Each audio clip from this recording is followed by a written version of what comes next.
let's get going, and of course, a very knowledgeable session to be heading with our panelists who are extremely expertise on this. And if you have any questions and anything in regards to this, keep this session very, very interactive, because here are we concluding day 2 with this panel to be the last panel of the day.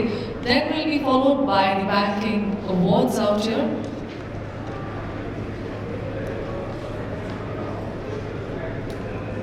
Well, let's take a look at a larger picture by offering a very flexible and, of course, a scalable, secure payment solution. I think banks can, of course, empower businesses to thrive in a rapidly evolving digital economy. But I think I won't be the expert to talk about. I'll call upon the industry leaders to talk about this dynamic topic, payment as a service, how banks can lead the race. Well, calling upon Shanmugam, Manivannan, SVP, Head Digital Channel Transformation, Neo Banking, Equitas Small Finance Bank on stage. I think can we have a huge round of applause for him?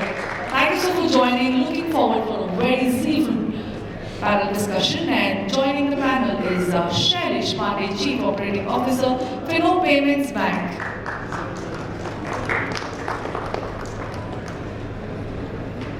Joining the panel is Madhav Choudhuri, Head Banking Alliances and Partnership, Bharat Pay. A huge round of applause for him as well.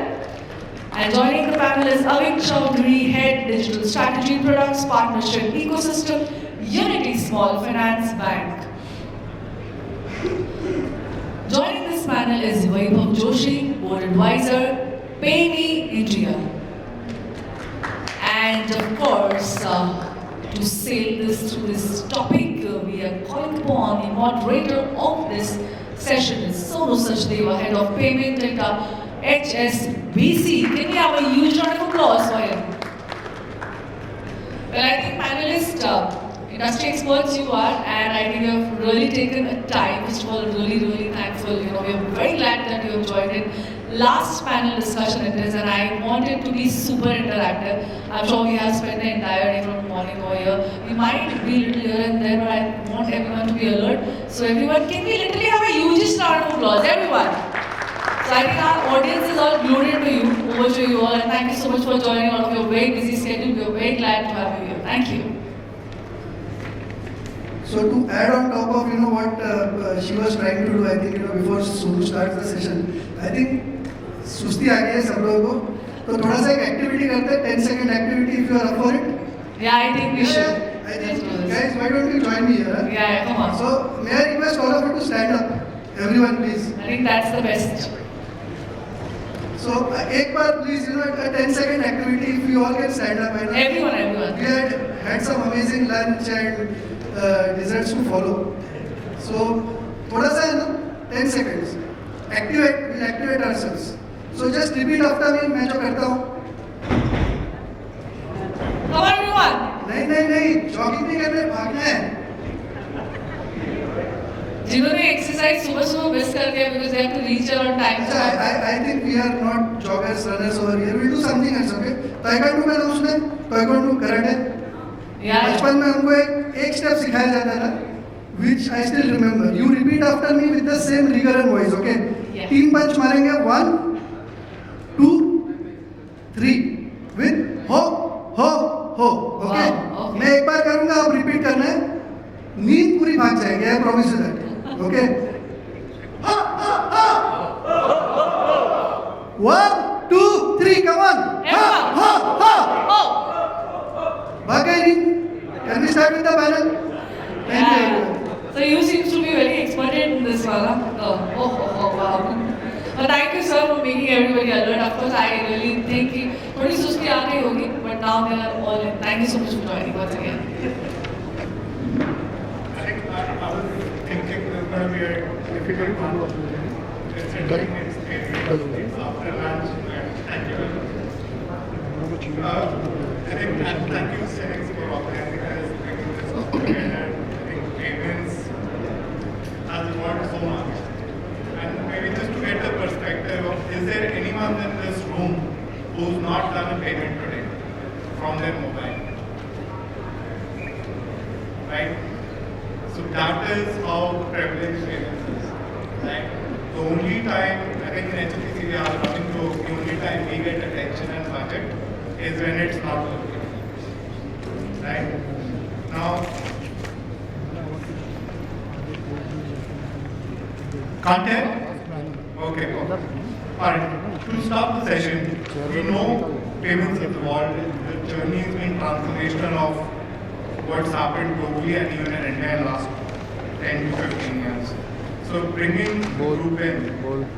So Madhav, Vaibhav, how do you think this journey has evolved? If you can go back in time and then bring the type of tech that the transformation has gone through. So I want to pick it up first. Hi friends, good afternoon, good evening, rather all of you.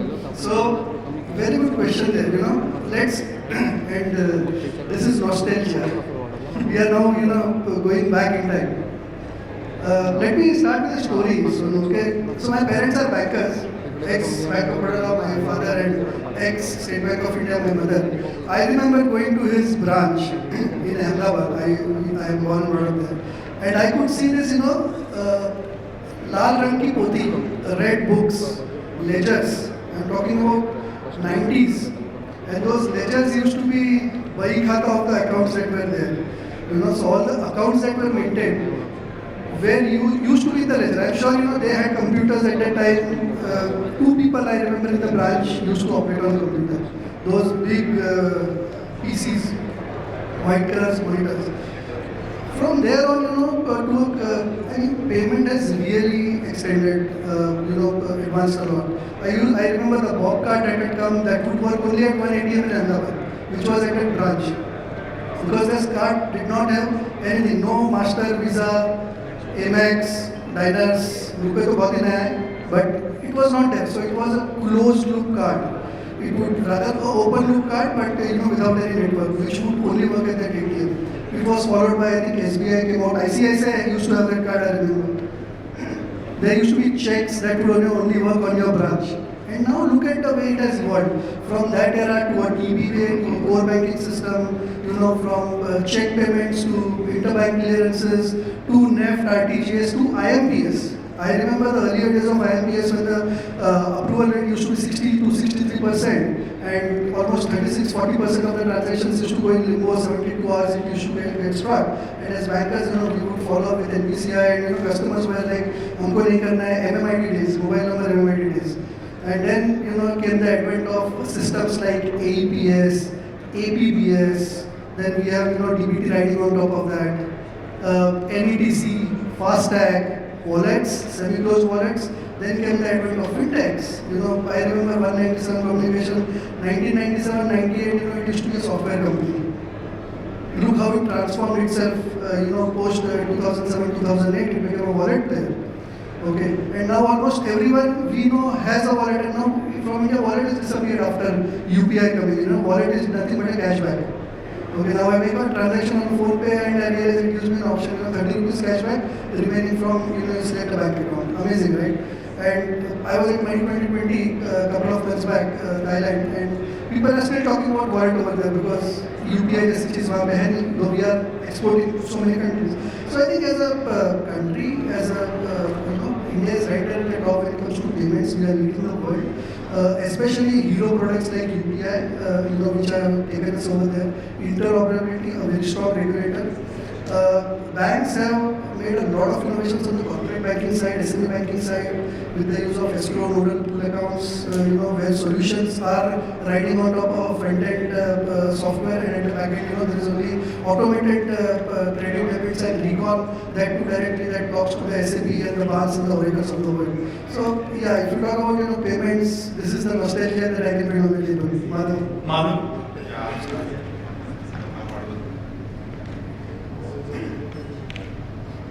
Okay. So, first of all, I would like to say, when you say digital payments, what exactly is happening? It's just a transfer between two accounts, right? Now, if you look at where all payments or this fund transfer are happening, majorly. One, your salary. Second, if you receive a fund from your friends, relatives, anyone. Then, if I'm a businessman, customers are paying me. Or if you say government gives me some subsidy. So those are the main criteria I would say where I was receiving earlier the fund. okay, it was earlier happening in the cash. Now it has started in digital payments. I think one of the reasons I see why last decade we have seen increase is one, usage of phone, and second is cheap data plans.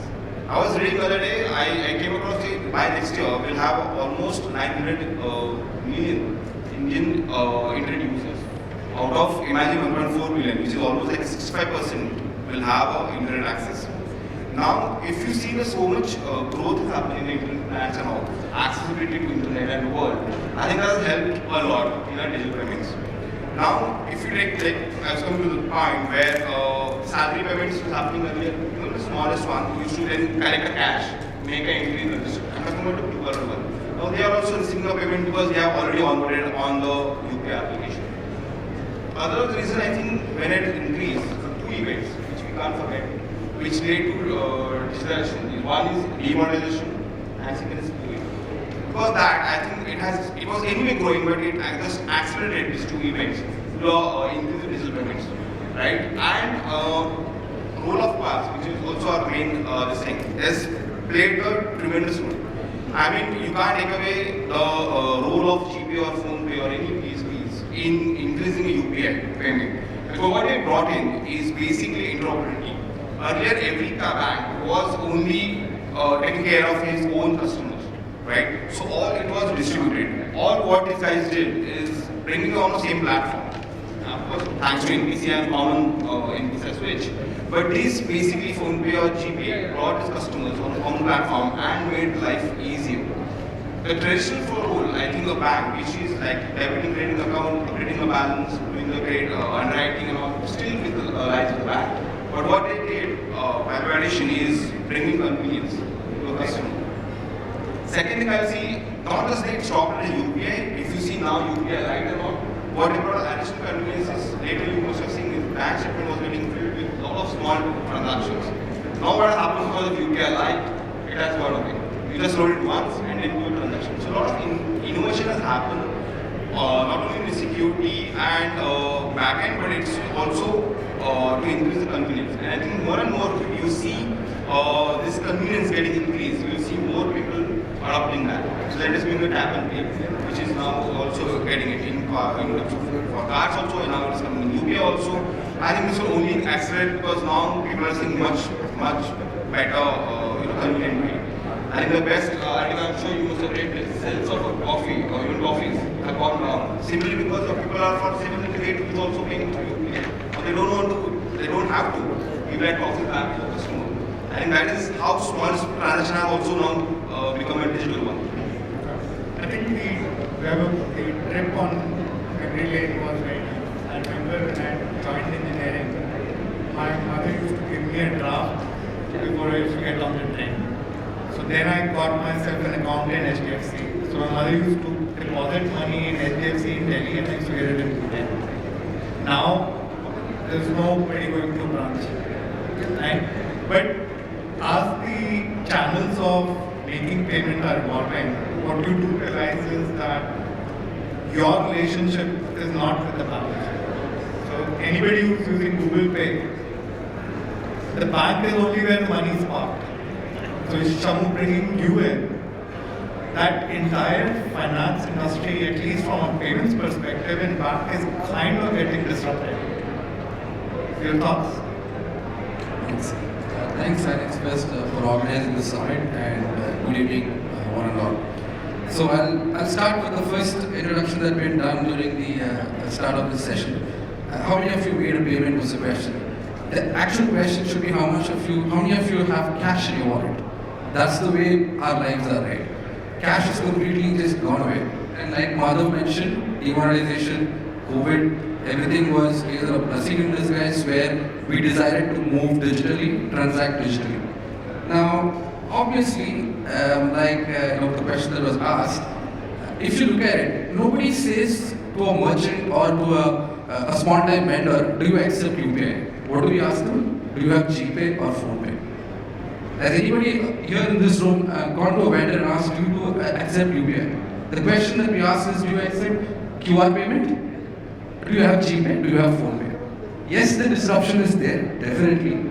And we can say it is much needed disruption because what is the primary role of a bank? To hold your money safely, to give you interest, to be your banker of choice, give you advances and help you when you're in need, and make payments fast and seamless. Gone are the days that we have been visiting banks to encash a draft, go deposit a check. What do we just check the banking mobile app or internet banking app for? Check your balance, do a transaction. Now I go through a series of menus, the traditional approach of a UI, UX, which may be good, which may be bad, which may be slow, because banks are like that, right? It goes through a lot of regulations. Now, like Madhav said, I think the interoperability made the change, and that's where all these peer groups entered in.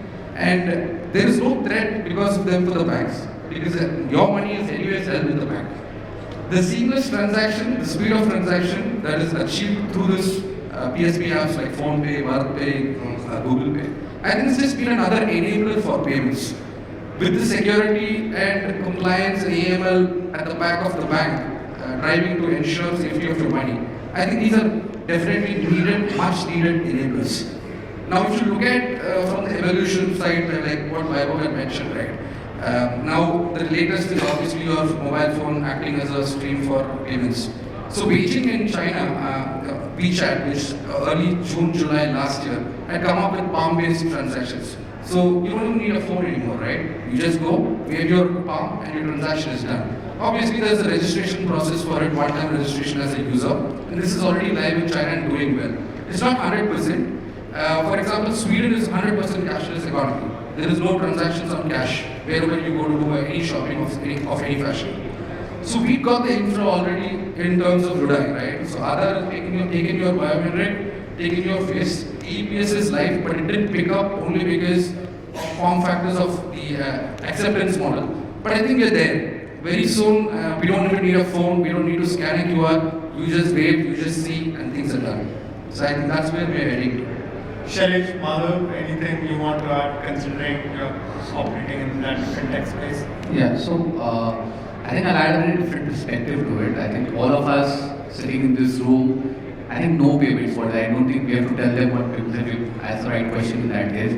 But I think we don't understand the democratization which is payments have brought. We all talked about something called as self-payments, which is I can pay what I want. But assume the millions and crores of people who cannot pay and require an assistant to payments. And that's where the payment as an industry, so APBS as a product, 30,000 crores worth of throughput happens every month on APBS. We might think that we might be hesitant using our thumb. If you go to any village, any subsidy of government, whether it's the state government, central government, actually happens in a very secure way in the APS environment as such. If you want to do a money transfer, remittance, you just walk into any of the outlets in Mumbai, you want to transfer money out there, you don't have to carry a smartphone also. I think that is where, because understand, smartphone has changed the way people do payment. But there are people, because of lack of financial literacy, you can say, or because of lack of understanding, they are still hesitant in terms of doing that. Now, those people can be very comfortable when they just walk and just put a thumb or just use an IPS as an assistant mode in that case. I think that distribution network today has ensured that Aadhaar being an identifier and mobile phone being from an OTP or a PIN-based type of transaction has ensured that not only people sitting in this room who have been benefited from that payment democratization, but entire industry from the last mile have actually taken payment to a very different level. We all talk about how UPI has disrupted the entire industry. And the form factor keeps changing. Today it is biometric, tomorrow it could be facial recognition, it could be iris. There are various form factors which are available today, all are evolving as we move ahead. But fundamentally what we have done is that whether it's a rich or a poor person, both have the ability to do a payment in a safe and secure way without any incremental cost to the transaction. Right. Yeah, so I think ABS was an excellent example. When I was before that I was in ICCI, and I used to get so much request from the rural thing and to vote these machines, because I was lucky enough when I joined, I was also part of it where I had to deploy these machines. And the demand, I honestly, when we were initially saying we thought nobody will do it, why will anyone pick it up? But the demand was so much that my actual went completely out of stock for that. And 30,000 number, I started that time, it was a very, very normal number, but it has become very much that time just before COVID, and then COVID, after COVID, the demand so much rocketed, and people are fairly aware of the Aadhaar. Mainly also because of that, they get a money in their account. Because government, you have to have a Aadhaar number, so that is the kind of a confidence they have it. And I think I should give credit to government or the entities who built on it. They didn't have to reinvent anything. They are familiar with the Aadhaar number and everything, so they built on it. So that was, I think, a fantastic say, I can say. I think it's good that you're kind of reiterating what happened because of Notebandi 2016, amplified further by COVID lockdown. I think if I take a look at the policy perspective, right, so there is this jam trinity. I don't know how many of you heard it. Chandan accounts, Aadhaar, mobile. Right, so whatever we are seeing in India that's the foundation. Everybody, as much as possible, people are having account on the payments, what do you get money into it. Aveek, bringing you in. I think what's happened, if you look at it, is it's now very easy to make payments. Right? There are multiple points through which payments are being initiated. But there is a certain element of risk now being added, which was not there. Right? There are security challenges. I don't know how many of you have seen Netflix Jamdara, right? There's a bit of that happening. So, thoughts, what is it that the banks can do to protect customers and the banks themselves? I think this is a very interesting question and a very interesting area actually. So, but just before I start, I think Jamdara is something that everyone should watch, right? Frauds. Amount of frauds, online frauds, transactions have increased, and scamsters are finding very innovative ways to do so. Initially, it used to happen with the OTP, right, and saying something, and now it has gone to saying that you have a FedEx delivery, which is there, which is illegal, and more court case pending. So people are using any and every way to do it. Now, see, when it comes to fraud, while definitely it has two elements, right? One is the tech and the innovations that banks can bring about in ensuring protection of the customer's funds and the bank's reputation, of course. But the second part is also about customers' awareness, right? So these two work hand in hand. What we have witnessed and what we have been doing for a long time is that we have been improving and scaling up our customer advocacy programs, where we continuously keep on informing and also educating the customer on the types of transactions that the customer should avoid, on the pitfalls of making clicking on links, doing payments randomly. But at the same time, it's also we ensure that we tell the customer that there are transactions that you can do and you should do, because that is the way the entire world is now operating. That is through digital payments. On the tech part, of course, we are deploying huge, and what we are looking at is a huge amount of innovation in the AI space, where AI is assisting us in detecting fraudulent transactions, and will also help the customer to understand if there is a fraudulent claim. One of the things, for example, I like very much is that whenever I used to make a payment, for example, on say PayMe, right? What I used to do is that if I have a call and at the same time I'm at a shop and making a payment, it flashes a warning saying that if you are on a call and making a payment, there can be a risk at doing so. This is an extremely good experience for any customer that you are actually getting you're getting a warning that that you can be a potential feed to a fraud. So like this, there are a lot of embedded experience that we are bringing into the entire payments value chain. That I think banks are working on, and I think there is a lot of more to do on part of the banks in order to improve that. Shammu? Yeah. So I just want to add on. So awareness is something that everybody's been doing it. I mean, how much ever we make a customer aware through different means or modes of communication, there are still fraudsters, like he said, who are always one step ahead. So it's a very thin line for the bank, right? It's between grievance, experience for the customer that we want to deliver, and at the same time be cognizant of the risk that may come up, right? So I can put the rules which will make make sure that the transaction gets declined, and I make a verification call and only pass the transaction again, then that comes for a genuine transaction and grievance problem that I need to address. So the way, at least from our side, and I'm sure most of the banks, like what he had mentioned, are bringing models on FRMs which can understand your pattern of transactions and then take the rule as an engine and realize that this payment may not be done by you. It's completely an ad hoc transaction by velocity, by amount, by time. It could be different modes. So this is what most of the banks are right now trying to implement and trying to make it an evolving study basis data collection. So that way, I am at least 90% confident that this is a customer who's actually doing the transaction, not a fraudster. It has a mix of grievance, like I mentioned, and that's the way forward that we need to look at. OTPs are not always a standard way of security. Unfortunately, today, over the last few years, we've been dependent on OTP as a strategy and OTP as a second factor authentication.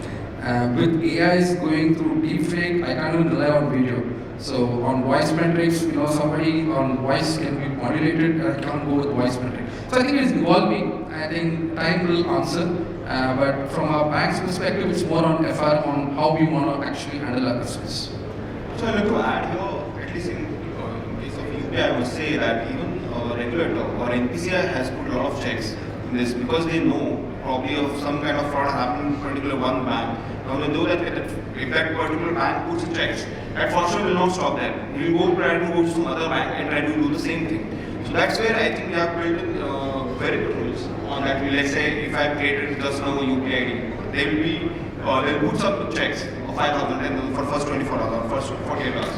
Like that, they have put a lot of checks, which I must appreciate. And it is across. So even if some other bank fails to do any kind of put the checks, at least I think still that will get declined. So I think that's excellent work in this as well. See, I'll give an example, okay? Now, everyone spoke a lot on this and we went into the world of fraud. Fraud is nobody's relative. It can happen to anyone and everyone. And it has, we have, so I'll give you, again, a little bit of nostalgia. Me and Shammu used to work together. I'm an ex-Equitas, by the way. I used to be the Chief Digital Officer of Equitas Small Finance Bank. We used to work together, me and Shammu. And we had recently launched a product known as NIOX. NIYOX. It is a neobank similar to Jupiter. Okay, at that time it was focused on millennials, now they are shifted to neo global. And we had launched it and, we were opening accounts, by the seconds, literally, because, it had already picked up, Neo had gone into an IPL campaign. And what was happening is a lot of this account were being used as pass-through accounts. Now, in the world of fraud, what is a pass-through account? And all my banker friends here will understand. It is an account which is opened by a scamster. And the account is used as a pass-through where, the origination is someplace else and the last destination is someplace else. There are multiple accounts used in between. And the money just flows from one account to another account for a matter of seconds or minutes and it is then pulled out. One very interesting fraud, and since there are non-disclosures in place, I will not take the name or the entity, but one very interesting fraud happened with a very senior person in the BFSI ecosystem. Okay, and his wife fell prey to an online fraud. Okay, and it was a typical man in the middle kind of a thing. It was on a wrong website through which the transaction went to, and unfortunately, the transaction passed through one of our accounts.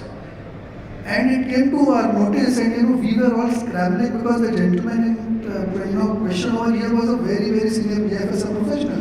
And it came right from the CEO's desk. And the first thing, is the moment we started looking at the trail, the first thing we realized is, was origination is happened from a Bharat Pay merchant. So I called up Dhruv. Bharat Pay का गलती नहीं है, ये सबके साथ होता है. Okay, because then I called up Dhruv. Dhruv used to be the CEO of Bharat Pay at that time. Dhruv ऐसे हुआ है यार, इसको करना है. Dhruv बोलता है, and it was 11:30, 12 o'clock at night. I think we worked all night at night for that one fraud. Because the type of pressure that was there from the top. And we realized when we went through the trail how many accounts that money, I don't even remember how many accounts passed through. Like 30, 40 accounts, the money has passed in a matter of 2-3 hours and the money is gone.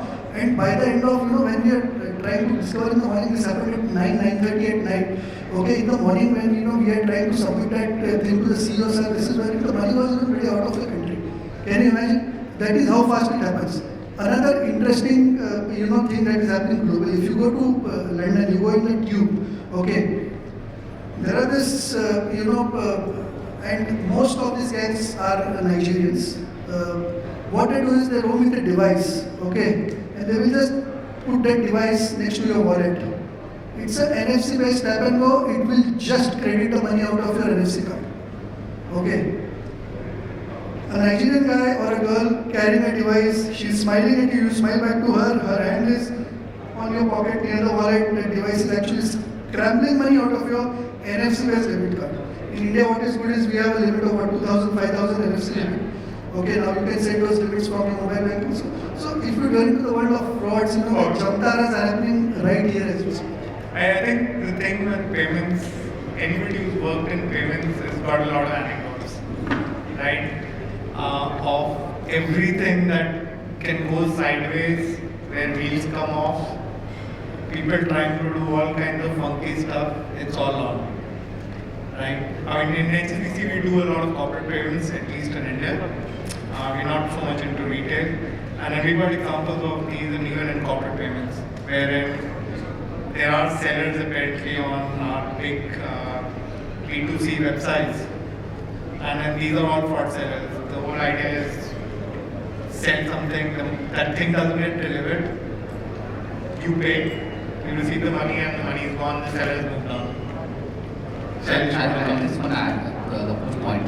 So mule account is a reality, right? And there are two types of mule accounts. You don't realize it. If you open an OTP-based account, probability of a mule account is 6 times more than a physical-based account in that case. Because the physical-based account, mule account would be a mystery that the guy does not know the account is open. Or maybe it's like a poor person who give you $500 and anyway it's fine because his identity can, a loan which typically do in that.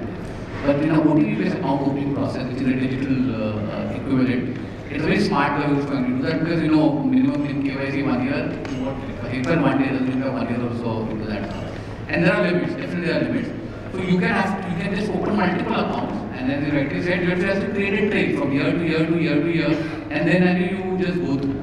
So a lot of work is happening. In fact, a lot of people are actually moving out from digital account possibilities or OTP-based to physical because relatively where it is very difficult to do that. You'll be surprised that Aadhaar, which is the rockbed of our entire stuff, can be ignored like this in the system. I don't know how you track the Aadhaar payment systems. Fraud went up by some 10 times in that stuff. But within 9 months, 95% of the fraud actually dropped and came back to the same original levels because NPCI as an entity and the entire ecosystem. Because if you understand, Aadhaar is not just a payment fraud, it is an identity theft. Because so government is so conscious about it, they created an entire infrastructure, people, system, and they built FRM, FRM, and in so much of algorithm, so much of FRM limits and all those stuff. And today it is like the same thing happening in far secure. So my view is that fraud has gone up by 4 times in the industry, digital overall frauds. They will keep growing up, but the system will evolve. They will evolve, checks and balances will come, which will, what you were saying, that the friction will go up, the experience will not be that smooth, which is there. But I think that's good from a long-term perspective. Long-term perspective, you need to have system and processes that you address both the points, which is experience as well as the reward which the person needs. And to be honest, that's where the industry is going, right? So, in real-time payments or UPI that we experience, that will move eventually even to cross-border payments, right? So the paperwork that people need to file when money comes in or when money has to go out, at some point will get simplified, right? Any closing comments, anyone? See, like you mentioned, the half KYC accounts, right? All you need is an Aadhaar and a PAN, and you're able to open a limited KYC account, valid for 2 years. You can do transaction up to a certain threshold of 2 lakhs. So that was an easy kill, especially during COVID, right? So if you see, you don't have to work on stealing data of Aadhaar. There are people who just pay 100 to 200 to get an Aadhaar and PAN number. No science behind it. They just go to village, rural areas, give them 500, attract mass. You just need your information, collect, open a half KYC account and skip the money. And this has been the trend, at least from a digitally open account. The intention of allowing a customer to open a bank account was different, and what we realized in the industry was completely haywire. So some banks have already taken a call, including us, where we decided, after burning our fingers as well, in fact, doing everything by the books, by the regulation, people misusing. So we've taken the call of not to onboard anybody with just Aadhaar and PAN. In spite of, if you ask me, I can give you some example of controls that we put. So we do a lat long check of your communication address, of your permanent address, your Aadhaar linked mobile number, and I bring you directly to video KYC, and then I decide to whether allow you to onboard or not. In fact, so like I said, we stopped half KYC accounts completely, and it's only full KYC. And what we're trying to explore more is to see how do I profile this person more effectively. So as banks and as institutions, if you're able to profile a customer while you're onboarding, I think that's the only way you can ensure your account's don't faster. And doing that is not easy because of the data availability. That is what we're trying to at least focus. What more controls can I bring in apart from just using a UDI or an NSDL? What more can I profile him effectively? How about bringing a social media score? Has he been ordering through Amazon or Flipkart? Is that address a valid address? So these are things that we are constantly exploring to see how we can improve the onboarding. And that is one way of how we can at least be effective that this account is a genuine account. And that's the approach we're taking. I wanted to add point one, you spoke about Forex and foreign exchange. So just wanted to give an anecdote, quick one, to lighten the mood. My in-laws went to US, okay, a month back. They were there for a wedding. And my wife gave her Neo Global Equitas card to my mother-in-law saying that I'm going to send you to a few places, you shop using this. So she will go to that app and UPI, load the money. And I was like, yeah, what are you doing? You transfer money into her account and later do it. There is a limit of 7 lakhs and then you get taxed and all those fancy things. She's like, so I will get one more card. I said, no. And her logic is very clear. Look at, interestingly, my laptop comped off during this period, okay? And I was like, I went to Maple, my price was, my father-in-law is US. I straight away WhatsApped him, get me a MacBook. And he was like, done. So I told my wife, load the card. I also had to use that bypass, but see, that's what we end up invariantly doing. There are these bypasses available which we end up using. It's just an anecdote. I think the products are evolving to a point where all of this is possible. And I think we are probably ahead of time, open for questions if anybody has any.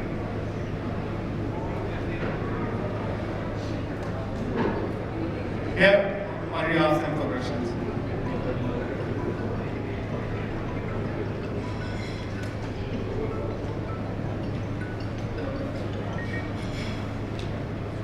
Any questions?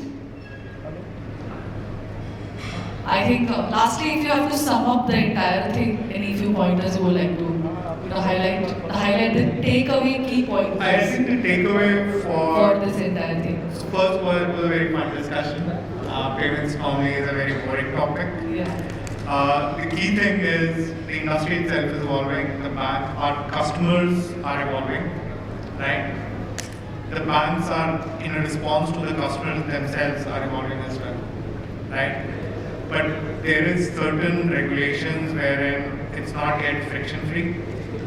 But as that regulation simplifies, the security bit of payments will also continue to increase, right?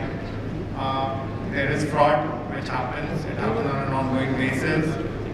There are losses that we write off. But that's just the nature of the business, and banks will continue to grow. And this is one that will keep on disrupting.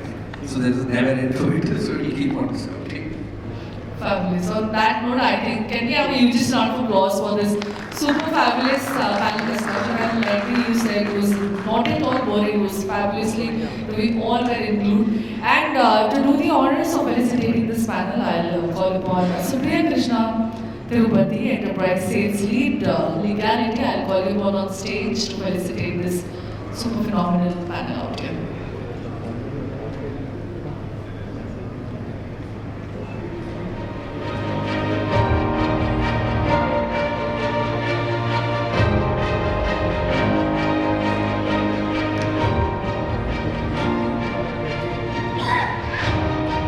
Well, thank you, Surya, for joining in. And let me call one by one our super dynamic panels out here. Firstly, I'll thanks and call upon Shanmugam sir for guiding us throughout SVP Head Digital Channel Transformation, Neo Banking. Very valuable inputs. Can we have a huge sort of applause for him?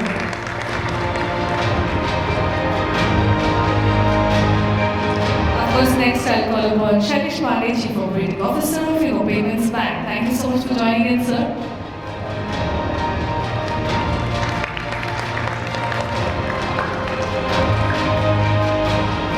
Now I should like to call upon Madhav Choudhary, Head Banking Alliances and Partnership, Bharat Pay. Very, very thank you so much. And can we have a little huge round of applause, everyone? Joining us on the center stage is Aveek Choudhury, Head Digital Strategy, Products and Partnership Ecosystem, Unity Small Finance Bank. Thank you.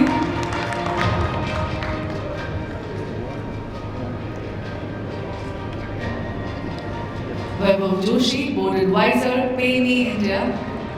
Also, thank you for the prep before the panel discussion begins. A huge round of applause for him. And of course, captain of our ship, Sonu Sachdeva, Head of Payment Data, HSBC. Can we have you on stage as well? And all the panelists, I will request you to join us on center stage with the mementos for a group picture.